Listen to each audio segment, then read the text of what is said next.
I am Dracula. I bid you welcome.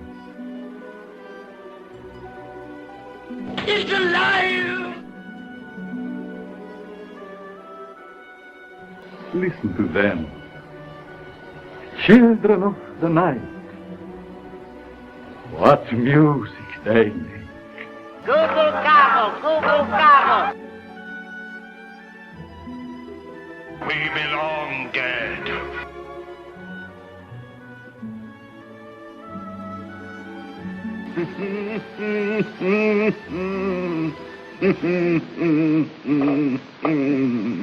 Have a potato. Welcome to this episode of The Good, The Bad and Universe. We're your hosts, Mark and Sam.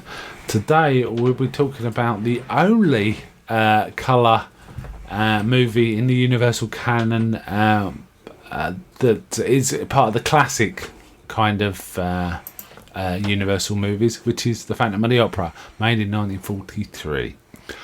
Okay, what do you think of this one, Sam? I think it was okay, but I think they altered the story too much to...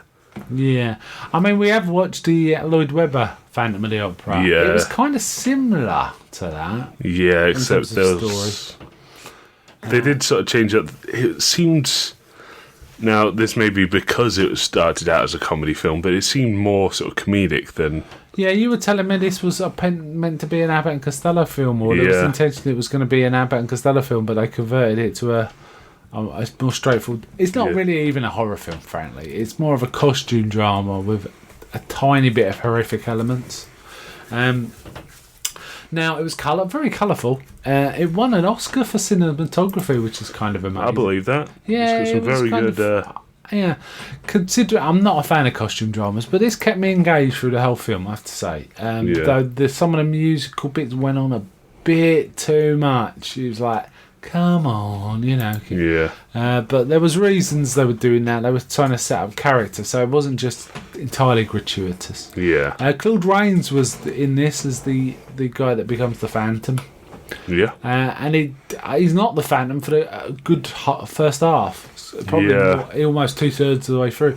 Well, maybe not that long, but he was like a chorus violinist who'd lost some of his abilities. He had some numbness in his fingers, which was causing him not to be able to play as well. So they let him go, and they said, "Oh, you must have saved a lot of money." But it turns out he's been spending his money on Christine to get some maestro to be teaching Christine about singing. Yeah. So he's poor as well, but he still wants to pay for her lessons. He's also been working on his own score, like opera or whatever. Yeah, concerto. And he's been too shy to pass it on, but now he takes it somewhere. I can't remember. He takes it somewhere for I don't know. Yeah, he takes it for like distribution. Yeah, and he thinks he's been robbed. Well, we'll get to that. He hears it being played, and now they call this a remake of the 1925 film, and I can't even remember if I've seen the 1925. I've certainly seen bits of it, but apparently it is meant to be a remake. There is a fairly famous sequence in that involving a masked ball, which definitely not in this one. But there is also a crashing chandelier scene in the original, which is in this one, isn't it?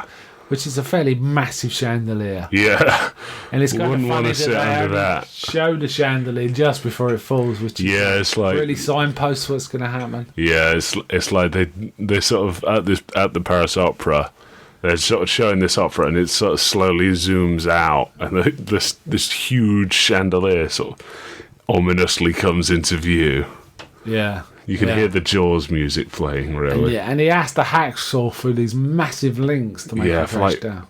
A solid 5 minutes. Yeah, I mean, while the opera's getting to or operetta's getting to a crescendo.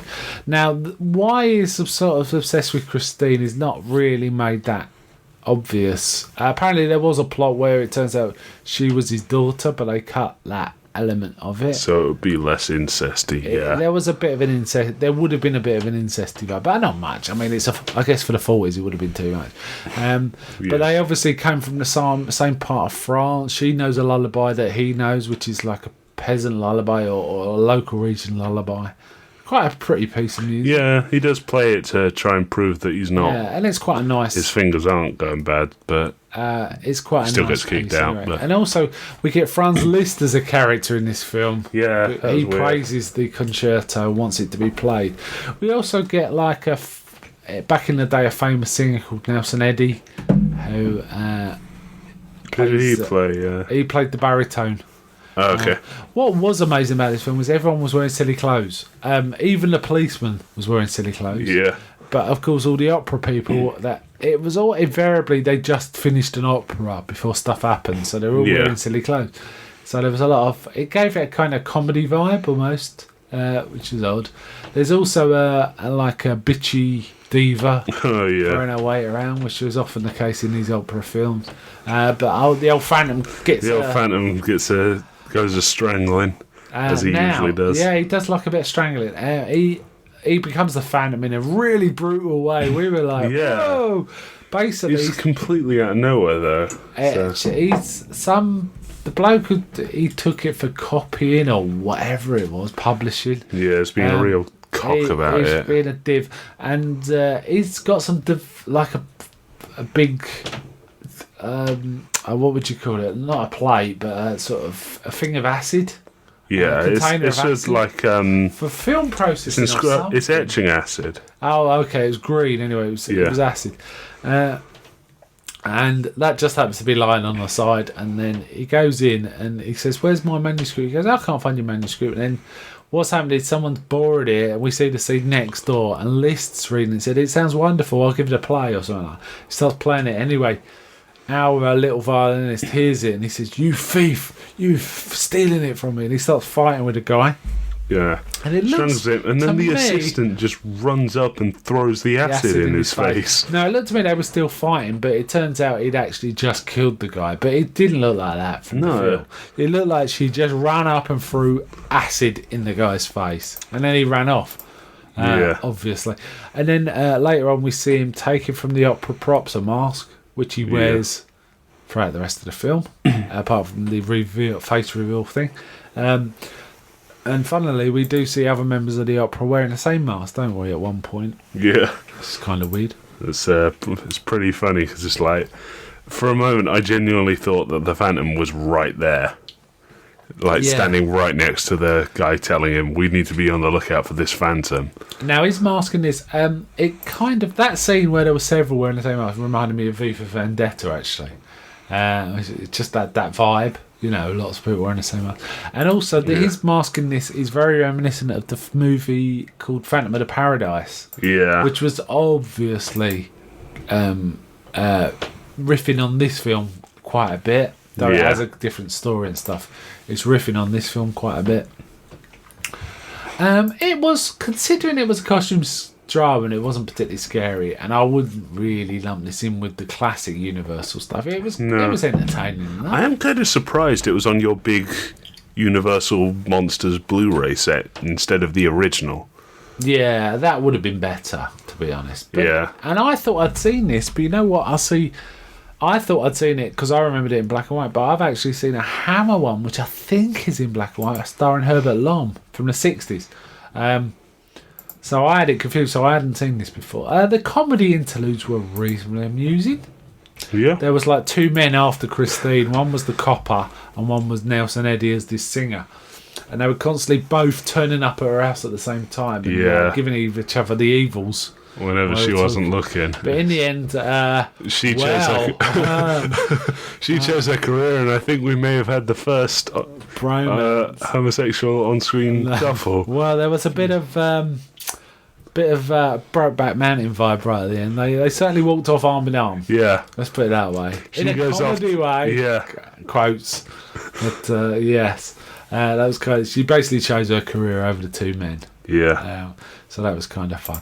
And it kind of ended on an upbeat sort of mood, really, considering the content.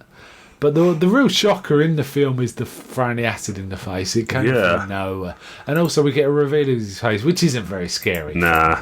I think this is what inspired the movie version of the musical. The Lloyd Webber one. But Gerard Butler looks where he's like a sunburned. good-looking bloke with some not unattractive scarring, really. That's kind of how it plays to me. Just makes him look a bit tough. really. It was okay. It wasn't I'm probably not going to watch it again. In the way I do rewatch the other Universal movies, but it was fine. It was fine. Yeah. Surprised, honestly, I thought it was going to be a slog when we put it up. Oh man, Yeah. this is going to be hard work. Because it started off with a 15-minute performance in an opera. Yeah, but it was okay. Once that had passed, it was reasonably entertaining all the way through. It just didn't. It wasn't a horror film. Claude Rains doesn't cut a horrific figure. No. He's a good actor. Mind you, he is a good actor, but this wasn't a film for good actors. He didn't It was look like a melodrama. Phantom of the Opera. No, he was a little fella. Yeah. At the start. But there were some funny moments. I'll give it that. Let's just rate it, shall we? Also, it was good on the eyes. Yeah. Nice and colourful. What would you give this out of 10?